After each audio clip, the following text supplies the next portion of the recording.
Hi guys, it's me UB Programmer and welcome to the lecture 6 of DBMS series. And today the topic is type of DFD. And what is the DFD? It is the data flow diagram which we use for understanding the system workings for which we are developing the database. Right, so that was our topic for the lecture 5.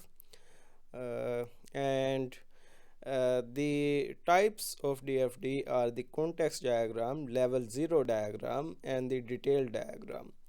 So, what that means is the context diagram, it just represents the boundary of the actual context of the system, or you can say it will give you an overall idea or information about the system in a broader view, right?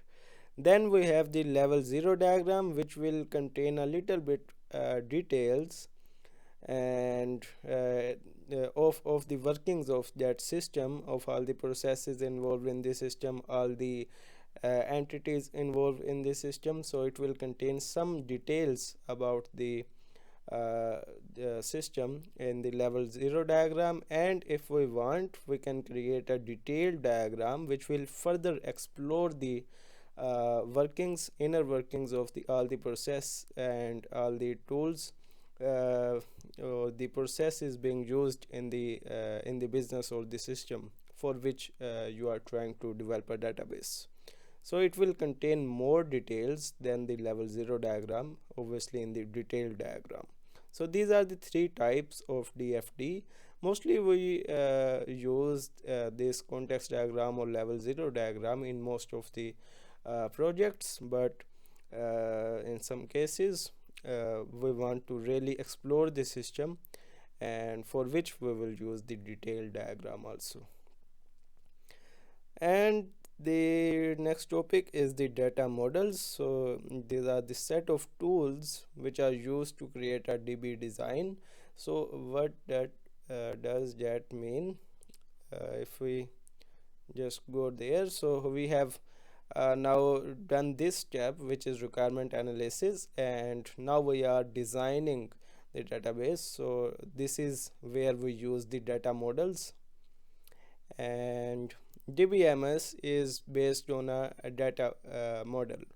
So DBMS is the you can say set of tools which we will be using for implementation of the database, which is the next step in the total development process. So in this step you are using the DBMS, and in this step you are using the data models. And what are the type of data models? There are semantic and then the record based. And in the semantic you can really what you can say, represent your system workings in really detailed sense, right? So it has lot of notations which you can use to clearly represent all the workings and functionalities of the system. So we have entity relationship, which is really important for the database development, and then we have the object oriented approach also.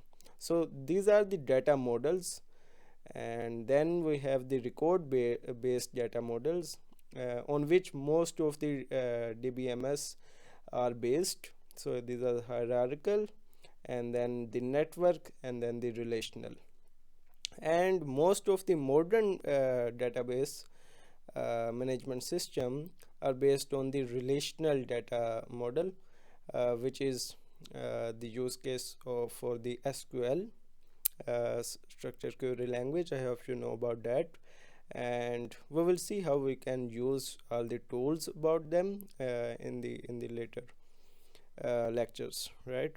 So that was it for the lecture 6 of DBMS, and I will meet you in the next lecture. Thank you for watching.